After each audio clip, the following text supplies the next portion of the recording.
Pitas po tayo ng ating kalamansi dito sa ating isa nating farm. Yan. 2, 4, 6, 8, 9, 11, 12, 13, 14, 15 bag.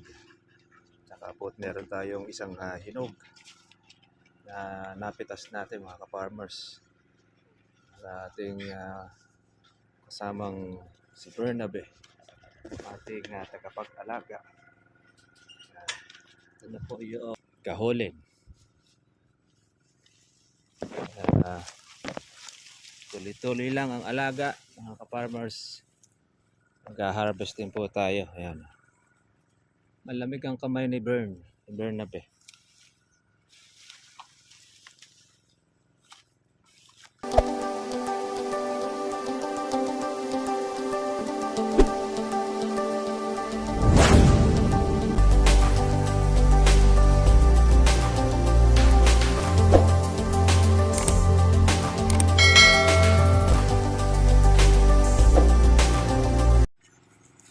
Kamusta na po kayo mga ka-farmers, mga ka-trivia? Ito po at pitas po tayo ng ating kalamansi dito sa ating isa nating farm. Yan. 2, 4, 6, 8, 9, 11, 12, 13, 14, 15 bag.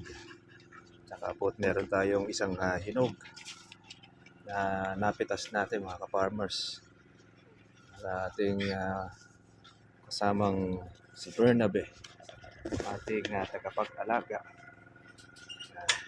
Ito na po yung harvest mga ka-trivia. Ito, bunga po ito mga ng ating organic fertilizer. Pati na rin po ng ating binobomba na mga bunga. At po ng ating mga bulaklak. 15 bag po ang ating nakuha. Hindi pa po sila tapos dahil meron pa tayong nasa may taasin.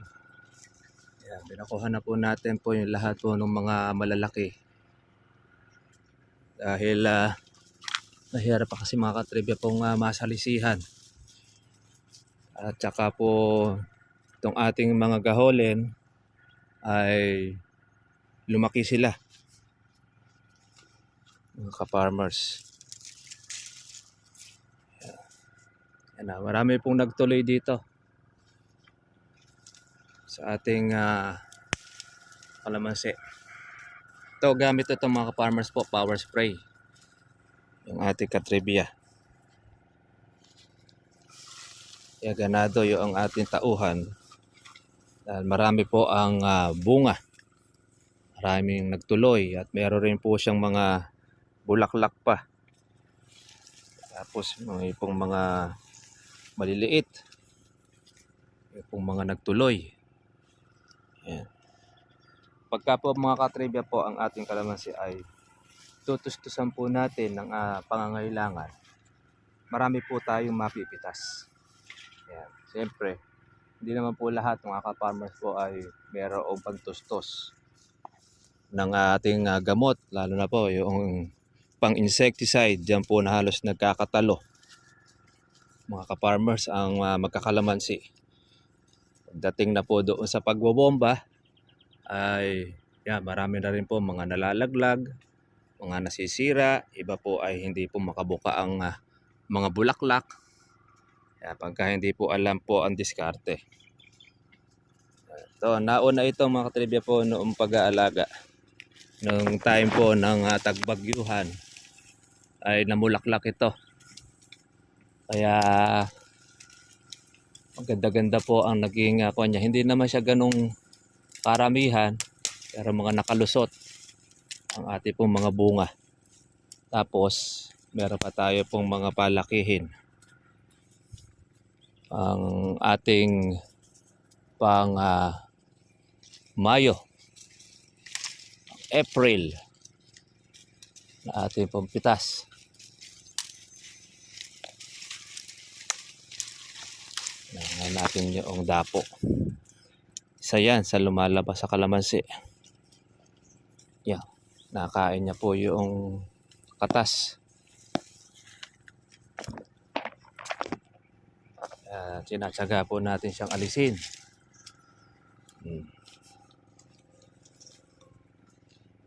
Ang kalamansi natin na ito mga katribya po ay meron na siyang 10 taon.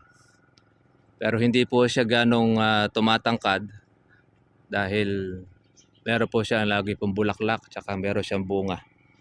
Basta po lagi po siyang mayroong bunga mga ka-farmers ay hindi po tataas ang kalamansi puno. Ayan, kaya pagamat ganyan, sarap pa rin po siyang pitasin. Gagamitan pa rin po natin ng hagdan. Kita po sila. Kaya ito, yung kalamansi natin ay meron pa tayo natin na pa ilan-ilan. At least binawasan na po natin siya. Yung pong mga ako natin ay mga palakihin sa ating bunga. Ito, yung matandang puno na namatay na, di po natin ito napalitan. At huhuli pa na lang natin siya sa susunod. Susunod na. Ito. Spray na rito ng herbicide. Ating kasamang si Bernabe. Marami po mga bunga po mga ka-farmers. Ating pong pinalalaki. Meron tayo pong bulaklak. Meron tayong palakihin. Meron naman po tayong kahulin. Tuloy-tuloy lang ang alaga mga ka-farmers. Mag-harvest din po tayo. Ayan. Malamig ang kamay ni Bernabe.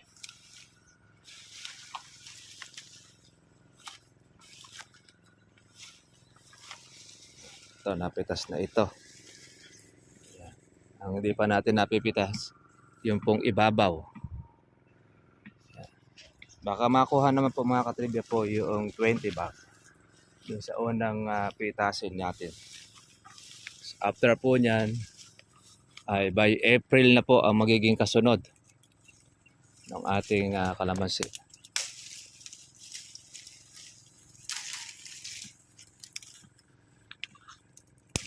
Alagang-alaga ito ng ating kasama.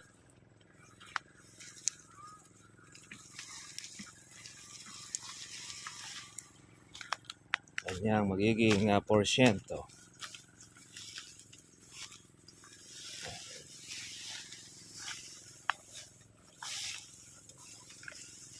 Makulimlim ang panahon mga ka-farmers, mga katribya. At ibig-ibig po na umulan, pumopondo. Baka sakali na ibuhos yung ulan, malilibre po tayo ng ating patubig. Pero kung hindi naman, mga katribya, ay patubig pa rin po ang gagawin natin. Kumbaga ay nakaabang po tayo. Tapos na yung ibaba. Bale yung gawin rito, hindi pa tapos ano. Yeah. Kasi yung ibabaw. Yan, meron pa tayo makakukuha pa dyan. Makakukuha bukas uli yan. Pwede na natin ituloy. Hindi pa. Kahit nasa ko lang kapag bibili na. Mayari. Oo. Hindi dyan. Kaya nga. At least nun kukuha na natin yung mga malalaki. Hindi na kukuha na natin. May mga bulaklak pala lumabas. Ayan.